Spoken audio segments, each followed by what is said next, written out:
પતંગ ઉડાવવામાં પોતાનું નામ બનાવનારા સુરતના નિતેશ લકુમ પતંગ મહોત્સવમાં ગુજરાતી સંસ્કૃતિનું પ્રદર્શન કરશે। તેમણે રેડિયન્ટ ઇન્ટરનેશનલ સ્કૂલમાં શાળામાં પતંગ ઉડાવવાનું પ્રદર્શન કર્યું, જેનાથી વિદ્યાર્થીઓ ખુશ થયા।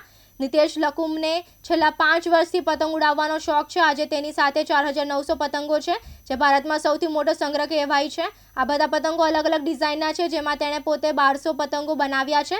તેના શોખને કારણે તેને 30થી વધુ દેશોમાં મુસાફરી કરવાની તક મળી છે।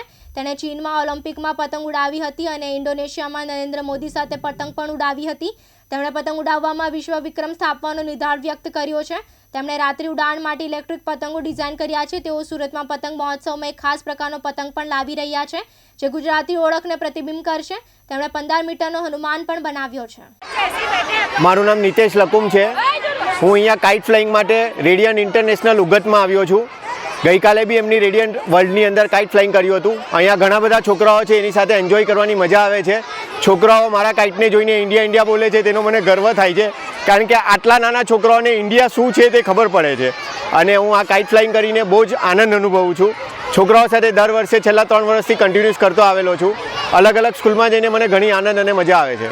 નિતેશભાઈ, આપણે કેટલા વર્ષોથી આ કાઇટ ફ્લાઇંગનો તમને શોખ છે, અને આટલા વર્ષોમાં આપણે નવા કાઇટ કેવી રીતે બનાવીએ છીએ તે વિશે પણ કહો। મને છેલ્લા 5 વર્ષનો હતો ત્યારથી કાઇટ ફ્લાઇંગનો શોખ હતો। 10 વર્ષનો થયો ત્યાર પછી મને નેશનલ અને ઇન્ટરનેશનલ લેવલની ખબર પડી। ધીરે ધીરે 15 વર્ષ પછી મેં સ્ટાર્ટ કર્યું ઇન્ટરનેશનલ લેવલથી।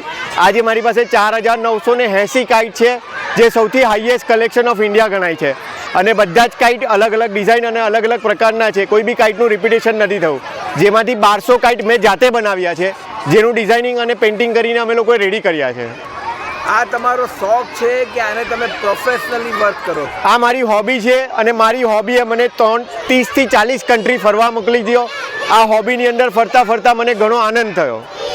તમારા મૂળ એચિવમેન્ટ આની અંદર કયા? મારી સાથે આની અંદર એચિવમેન્ટ મારો ઓલિમ્પિકનો છે। કાઇટની અંદર અમે ઓલિમ્પિક પ્લે કર્યું હતું ચાઇનાની અંદર, અને નરેન્દ્ર મોદી સાહેબ સાથે અમે ઇન્ડોનેશિયાની અંદર કાઇટ ફ્લાઇંગ કર્યું હતું। ઇનફેક્ટ નેક્સ્ટ 2 ડેઝ પછી બી અમે નરેન્દ્ર મોદી સાથે ફ્લાઇંગ કરવાના છીએ। આટલા બધા છોકરાઓ તમારો આ કાઇટ ફ્લાઇંગ જોઈને ઉત્સાહમાં છે। તમે આ ગર્વ કેવી રીતે અનુભવો છો, અને આના માટે હવે ભવિષ્યમાં શું કરવા માંગો છો? આ મારું ભવિષ્ય છે જ। આની અંદર હું ઘણો આગળ જઈશ। આનાથી અંદર મોટામાં મોટો કાઇટ વર્લ્ડ રેકોર્ડ કરવાની જે ઈચ્છા છે તે આ સ્કૂલ સાથે મળીને જ કરીશ। આ સ્કૂલના બધા બચ્ચા મળીને અમે વર્લ્ડ રેકોર્ડ બનાવીશું, અને એ વર્લ્ડ રેકોર્ડની અંદર ઇન્ડિયાનું નામ કરીશું કે આટલા બધા પતંગ એક સાથે કાઇટ ફ્લાઇંગ કરીને એન્જોય કર્યું। આજે આપણે અહીંયા આગળ સવારથી કેટલા પતંગો ઉડાવ્યા અને કેટલા બાળકોએ આની મજા માણી?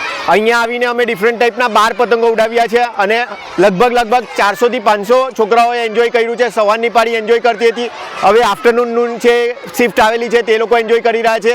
પહેલા સ્ટાન્ડર્ડથી લઈને 6થા સ્ટાન્ડર્ડથી 8 સ્ટાન્ડર્ડ સુધીના છોકરાઓ એન્જોય કરીને ગયા છે। સવારમાં આપણે જે કાઇટ ફ્લાઇંગ કરીએ છીએ અને રાતના કાઇટ ફ્લાઇંગ કરીએ છીએ, બેમાં શું ડિફરન્સ છે? એના માટે કયા અલગ પ્રકારના પતંગ બનાવો? હું પ્રોફેશનલ ઇલેક્ટ્રિકલ એન્જિનિયર છું। મારો પોતાનો ઇલેક્ટ્રિકલનો બિઝનેસ છે, એટલે મેં નાઇટ ફ્લાઇંગ માટે LED કાઇટ તૈયાર કર્યા છે।